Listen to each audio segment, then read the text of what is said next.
دیارە پۆستی پارێزگاری کەرکووک کۆمەڵێک پۆستی ئیداری دیکە کە لە سنووری کەرکووکدا هەن ماوەیەکە کە پێشتر بەدەست کوردەوە بوو دیاریکراوی بەدەستێکێتی نیشتیمانی کوردستان زۆرترین پۆستەکان دیار لە نێویشیاندا کۆمەڵێک پۆستی دیکە هەبوون کە پۆستە ئیداریەکانی دیکە بەدەستی حیزبەکانی دیکەوە بوو حیزبە کوردیەکان بەڵام لە ئێستادا ئەو پۆستانە لە دوای کۆمەڵێک کێشە و ململانەیە لە ئێستادا بە وەکالەت بە دیاریکراوی پۆستی پارێزگاری کەرکووک کەسێکی دیکە بەڕێوەی دەبات تا ئێستا ئەم کێشەیە چارەسەر نەبووە کەی پۆستە ئیداریەکان و هەروە پۆستی پارێزگاری کەرکووک دەکەوێتەوە دەست کۆرتڕێگریەکان چێ بۆ گرتنەوەی ئەم پۆستە دیارە ئەو بۆشایی کە لە نەبوونی یاخۆت دروستبوونی ئەوەی کە پۆستەکان لە ئێستادا لە دەستی کورد نەمێنە لە کەرکووکدا کۆمەڵێک کێشەی دیکەی بەدوایدا هاتووە بۆ نمونە وەکوک ئەوانەی کە دانیشتوانی کەرکووک باسی لێو دەکەن بە دیاریکراوی بوون نشینەکان کە کۆمەڵێک کێشەی تعریبکردنیان بۆ هاتوۆتە ئاراوە جوتیاران ڕێگری لە کارەکانیان تاوانێت تەنانەت دەرکردن لە خاک و زەویزاری خۆیان هەیە کۆمەڵێک پرسی دیکە کە هەر لە نێو کەرکووکدا هەیە تا ئێستا یەکلایی نەبوونەتەوە چۆن دەکرێت و هەنگاوەکان لەم کابینەی حکوومەتدا چی دەبێت بۆ ئەوەی کە ئەم پۆستانە دووبارە وەربگیرێتەوە ڕۆژی پارێزگای کەرکووک بە گشتی لە دوای لە دەزانی ئەو پۆستانە کە هی کورد بووە ئێستا ڕۆژەکە بەرەوکوێ چووە و چۆن دەکرێت کار لەسەر ئەم پرسە بکرێ بە تایبەتی لەم حکوومەتەی عێراقا کە ئێستا هاتوۆتە ئاراوە لە دوای کێشمەکێش ململانەیەکی زۆر یاتینە و گفتوگۆیانەی کە لەگەڵ حکوومەتی ناوەندا کراوە و سەرۆکوەزیرانی عێراق محەممەد شیع سوودانی داکراوە چی بووە بۆ یەکلایکردنەوەی کێشانی کە لە کەرکووکدا هەیە و هەروە گەڕانەوەی پۆستە ئیداریەکانی کەرکووک و پۆستی پارێزگاری کەرکووک ئەو کێشانەی کە بۆ کورد دروست بۆ لە نێو کەرکووکدا و هەروە دانیشتوان و گنیشینەکانی کەرکووک و جوتیاران چۆن دەکرێت کێشەکانیان بۆ چارەسەر بکرێت و قەرەبووی کێشەکانی ڕابردویان بکرێتەوە کە لە سەرەتای لە سەرەتاکانی دروستبوونی کێشەکەەوە بۆیان دروست بوو دیار لەسەرم بابەتە بیانێکمان دەبێت بەتوگی زیاتر لەگەڵ میوانەکەی دەکەین بەڕێز کاک جەنگی عیزەدین کە بەڕێزیان لە پرسیاوی پەیوەندی نیشتیمانیەکانی کەرکووکن ئەگەر ئامادە بێت کاک عیزەدین گفتوگوی زیاتر لەگەڵ ئەودا دەکەین کاک عیزەدین سپاس بۆ ئامادەبوونت سپاس بۆ ئامادەبوونت کاک جەنگی عیزەدین لە پرسیاوی پەیوەندی نیشتیمانیەکانی کەرکووک لا کەرکووکەوە ڕاستەخۆ میوانیمەیە کاک ژەنگی زۆر سپاس بۆ ئامادەبوونت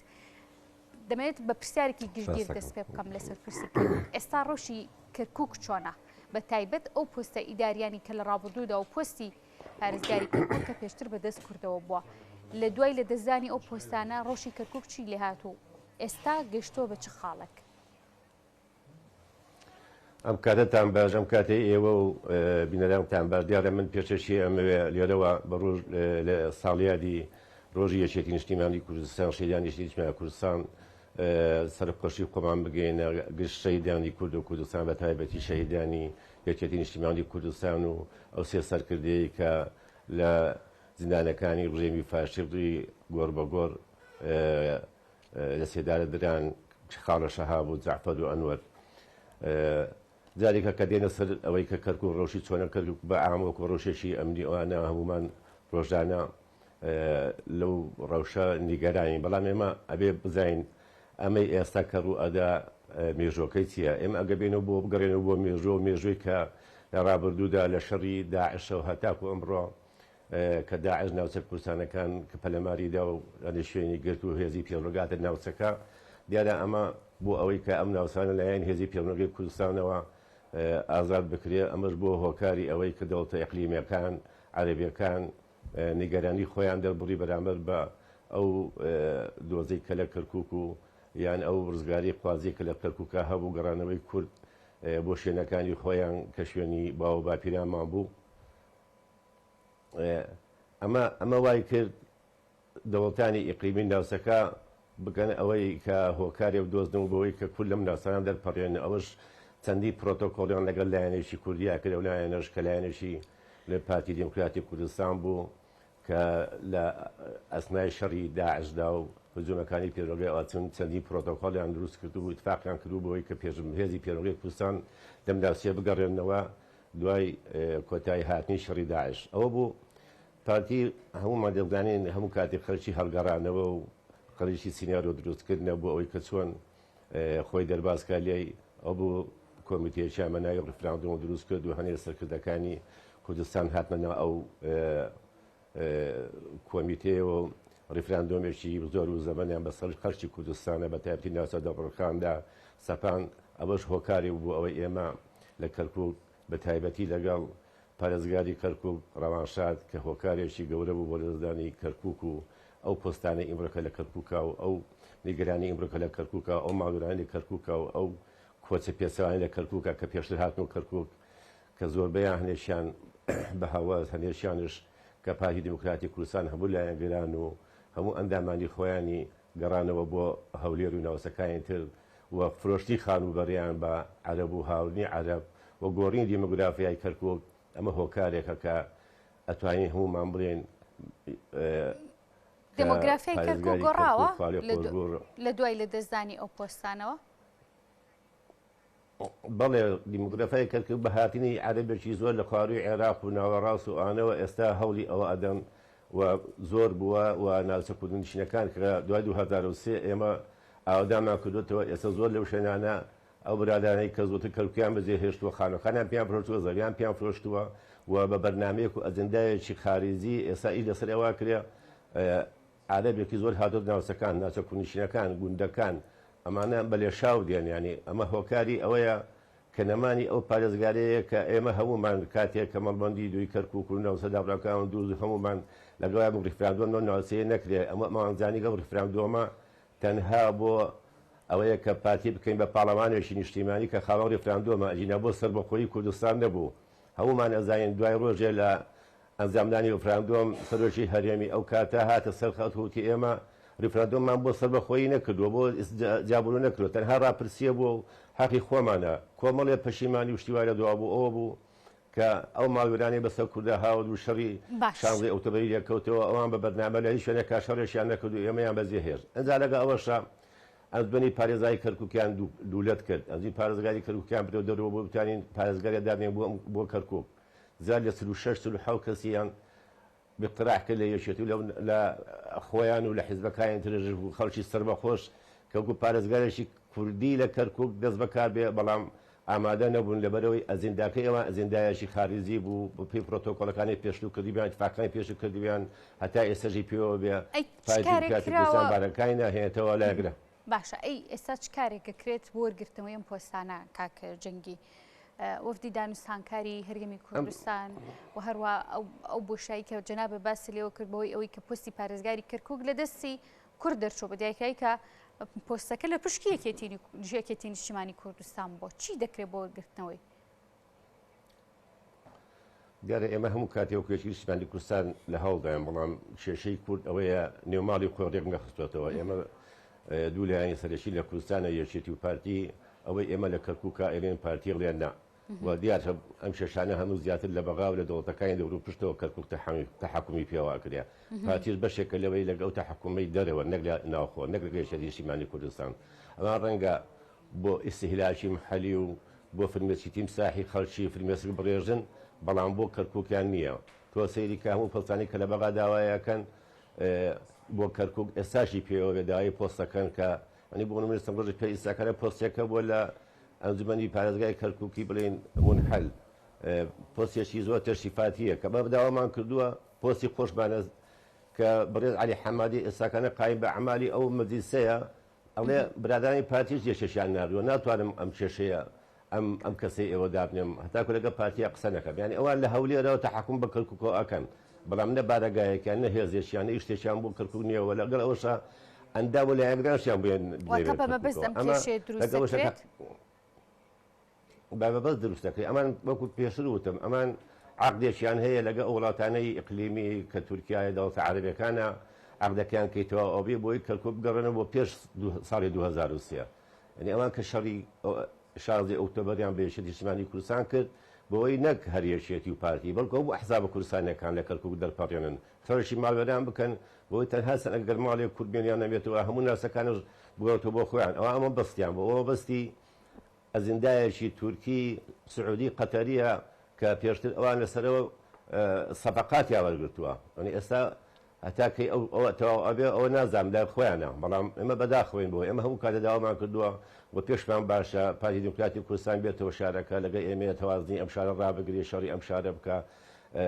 ینی نەک ئێمە ئەو شەڕی ئێمەکەین ئەوان تێشی بدەن کاکجنگی کاتە ململانە حیزبەکان لەنێ وەرمی کوردستانە ڕنگدانەوەی هەبووە لەسەر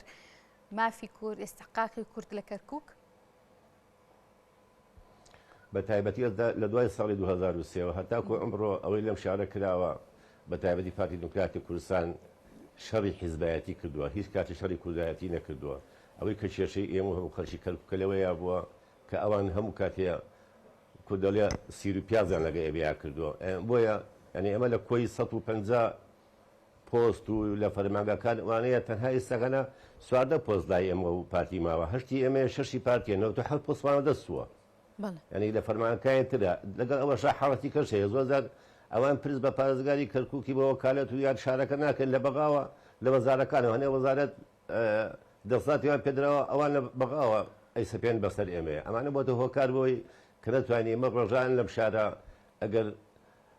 ئەوە مەڵبەندی کەرکووکە و لێبسایی مەڵبەند و مەکتەب سیاسی ڕۆژانە ئێمە لەسەروان نووسرامان هەیە داکۆکی ئەەکەین ئەچین شەڕی ئەوواکەین بەڵام ڕەنگە تااقەتەکەی ئێمە هەر ئەوە نەبێت کە دەتوانین بەگژی بەغای بچێن بەڵێ بەغا زیاتر ئەوەی کە ئەوان جۆرە ئاگرین پارتیە نەگەێمە لەگە ئەوەشەکەوان کەرکووک و ئەم ناوەر بەداریکارە زانین بەڵام بۆ پۆست شتەکان لەسەر لە بەغاوە لێی ئەدەن نەک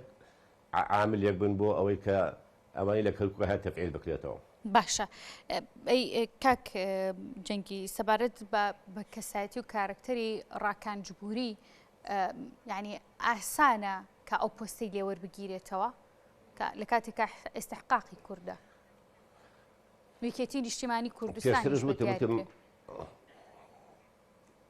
پێشترش باز دەوام کەوتم ئەگەر ئێمە یەک ڕیز و ماڵی کوردی لە کەرکووک کاتێک نەخینەوە ناتوانین ئێمە لەسەر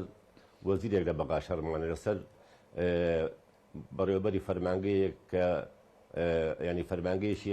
تەشریفاتیە لە شوێنێکە کە شوێنی ئیجتیماعی لەوەیە شەڕمان بێ لە شوێنەکانی ترا چۆن توانین داوای پارێزگارێ بکەین ئێستا ئەو پارێزگارە ینی گەورەترین دەسەڵاتی ئیداری کەرکووکە ئەوە ئەکرێ ئێمە و پارتی لەسەرەوە کۆک بین ماڵی خۆمان ڕێخینەوە ئەبێ پارتی لەوە تێبگە ئیمڕۆکە ناوسەکە هەڵە قوڵێ بە تایبەتی ئەبینین ئیمڕۆکە لە ئێرانە دوای 65 ڕۆژ لە ڕاپەڕین و خۆپیشاندانی خەڵکی ئێران تورکیا دەستی بەوە کردووە کەەوە تێ ئەگەن بۆ ئەوەی ئەو پرۆسی لە ئێراشە پەک بخەن ئەوان دێن لە ڕۆژ ئاوا ئەدەن ئەنی ئەمە بۆ خۆی پەیوەندی نەک بە کەرکووک و بەغاوە پەیوەندی بەوان شۆ هەیە بەڵام ئەگەر ئێمە خۆمان یەک بین و یەک ریز بین ئەتوانین لەبەر ئێمە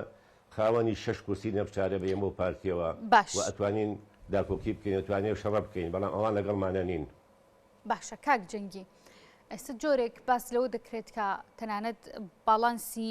نەتەوەی لە نێو کەرکووکە دروست بوو بەهۆی لە دەستدانی ئەو پۆستە گرنگانی کەرکووک پۆستە ئیداریەکانیش دیارە هەرمە بستمان لە پۆستی پارێزگاری کەرکووک نیە ڕاستە یەکێکە لە پۆستە گرنگەکان کۆمەڵێک پۆستی ئیداری دیکەیش هەیە کە لە نێو کەرکووکە مافی کووردە مافیەکێتی نیشتیمانی کوردستانیش لە نێویاندا ئێستا بەهۆی ئەو کێشۆمەلولانەی جەنابە باسە کرد لە نێو کەرکووکە باز لەوە دەکرێت کە باڵانسی نێتەوەکانیش دروست بووە دەمێت لەسەر پرسی نێتەوەی کورد لە نێو کەرکووکە باسی لێ بکەین ئەم گۆڕانکاریانە چی لەسەر ڕێژەی کورد لە نێو کەرکووکە دروست کردووە گۆڕانکاری بە ڕێژەیان هاتووە مەترسیدارە ڕێژەکە بەڵێ زۆر مەترسیدارە من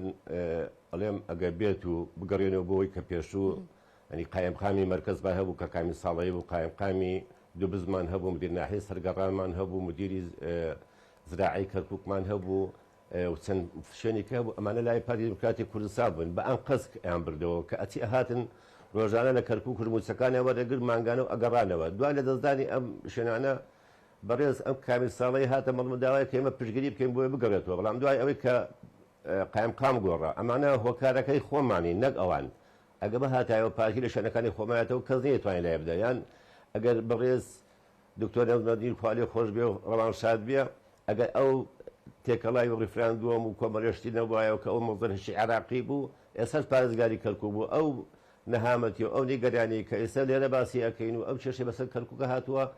باڵانسەکان تێکناسوە خۆی ئەمایەوە ئێمە کورد لە کەرکووک هەموو کاتێ باڵانسی شتەکانمان ڕاگرتووە کە ئیداری کەرکووک بەدەست کردەوە بۆ لە هەموو فەرمانگاکانە و بە تایبەتی ئێستا تورکمانش ئەوان نیگەران بە تایبەتی لە تورکمانی شیعە و سونە هەیە ئەوانە زۆر شوێنە لاندراون عەرەبی زبور و عوبێد هەیە کە زبورەکان ئێستا باڵادەستن هەموو شوێنەکانە هەتا لە تەعیلاتەکانە گرێ بەستێکی هەزار کەسی ئەوەی زبوری تایە عوبێدی تیانە لایەنەکانی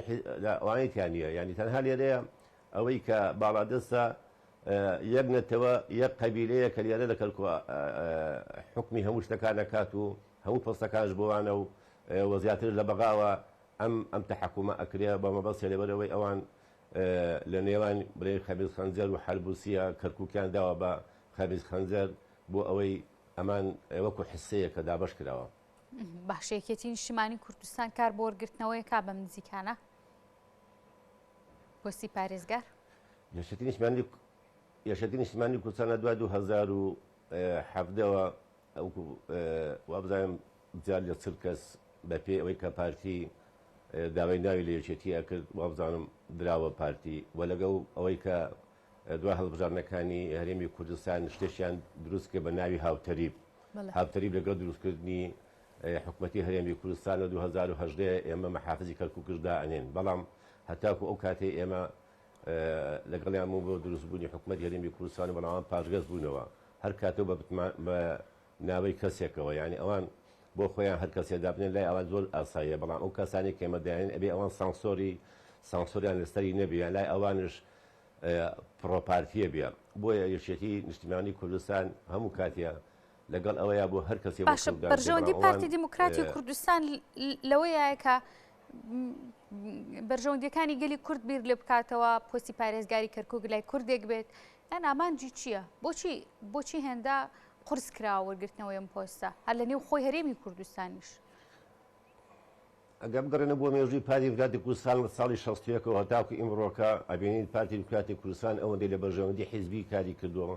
ئەوە نەگەڕاوەتەوە بۆ بەرژەوەندەکانی میلەتی کورد هەموو کاتێ پارتی بە سینار و هەڵگەڕانەوە و کۆمەڵە شتوانە تەنها پارتی جوان کردووە کوردی جوان نەکردووە و ئەوەش لای هەومان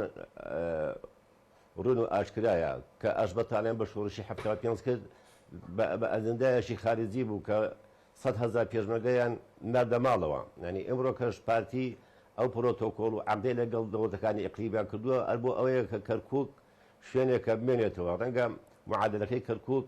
لە پارتی و یەکێتی گەورەتر بێ بەڵام ئێمە کە خۆمان یەکبین ئەتوانین زابین بەسەر ئەوەیە ڕاستە دەوڵەتانی ئیقلیمی سعودی عەرەبی ئەوان لەگە ئەویان کەرکووک بۆ بشێبێنێتەوە ڕەنگە ئەمریکا و بەریتانیاش وابن بەڵام ئێمە نەماتوانی بەڕێگایەوەی کە شتێکی جوان لەم شارە پێشکەشکەین بە نەتەوەکان خۆمان ناشرین کرد لە ڕێگایەوەی کە حیزبایەتیمان کرد دیارە ئەمە هۆکارێکە بۆەوەی تا ئێستا نەمانتوانێت هیچ شتێ بکەین و نەتەوەکان لە خۆمان دوورکەینەوە بە تایبەتی کە تورکمان لە کەرکووکە نەتەوەیەک و پێکاتەیەکی ڕێسی ئەم شارن و ئەبێ هاوسۆزی مەبوونایە بەڵام بەدادانی پارتی ئێستا ئەوان لەگەڵ یادا بەپێی ئەوەی کە هەردوو لایەن بۆ لایەنێک بۆ دەوڵەتێک بۆکی ئیقلیمی ئیشەکەن ئەوان هەموو کاتیە دژی ئەو سیاسەتەن کە یەکێتی نیشتیمانی کوردستان لەم شارەیە بێە جێبەجێ بکە. بەڵێ جەنگی عەزەدین کە بەڕێزیان لێ پرساوی پەیوەندی نیشتیمانیەکانی کەرکووک بوون ڕاستەوخۆ لە کەرکووک کۆمیان نیە مەبووی کاک جەنگی زۆر سپاس وا ئامادەبوونیت.